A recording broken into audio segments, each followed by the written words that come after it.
దేవునికి స్తోత్రం. మన రక్షకుడైన యేసుక్రీస్తు పరిశుద్ధ నామంలో మా హృదయపూర్వకమైన ఎల్రోయు వందనములు. మీరు చేయు పనిలోను ప్రయత్నములోను ఈ దినమంతా దేవుడు ముందుగా ఉండి నడిపించి కాచి కాపాడును గాక. ఈరోజు దేవుని వాగ్దానం యెహోషువ గ్రంథము 1వ అధ్యాయము 9వ వచనం.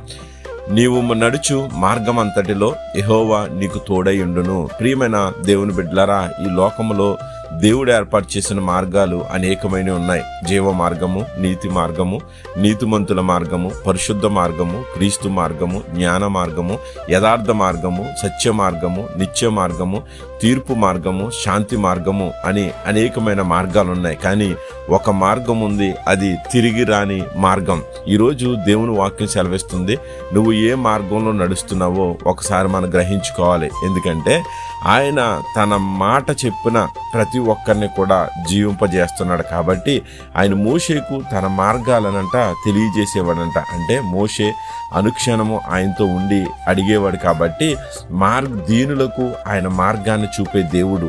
యెహోవా తన నామమును బట్టి నీతి మార్గంలో నడుస్తూ ఉంటే ఆయన మనతో మాట్లాడుతూ ఉంటాడు. కనుక నేను నడవలసిన మార్గం ఏదో నాకు తెలుపు ప్రవ్వా అని నువ్వు ప్రార్థించుకుంటే కనుక ఆయన మన ఎదుట సరైన మార్గాలను ముందుంచుతాడు.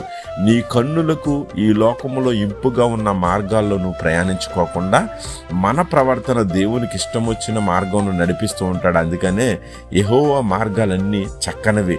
కనుక ప్రభువు మార్గంలో మనం సిద్ధపాటు అయితే కనుక దేవుడు నేనే మార్గము సత్యము జీవమని సెలవిచ్చిన మార్గంలో మనల్ని నడిపించి అనేక మందిని మనకు నడిపించేటట్లు చేస్తాడు.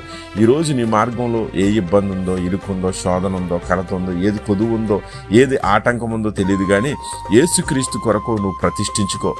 ఆయన మార్గములు ఎంత మంచివో రమ్యమైనవో నువ్వు తెలుసుకుంటే కనుక నిన్ను దేవుడు ఆయన తోడుండి నీ మార్గమంతలో ఉన్నటువంటి ప్రతిదాన్ని ఆటంకాలు తీసివేసి ఆశీర్వదించి విజయాన్ని ఇస్తాడు. అట్టి కృప దేవుడు దయచేయను గాక.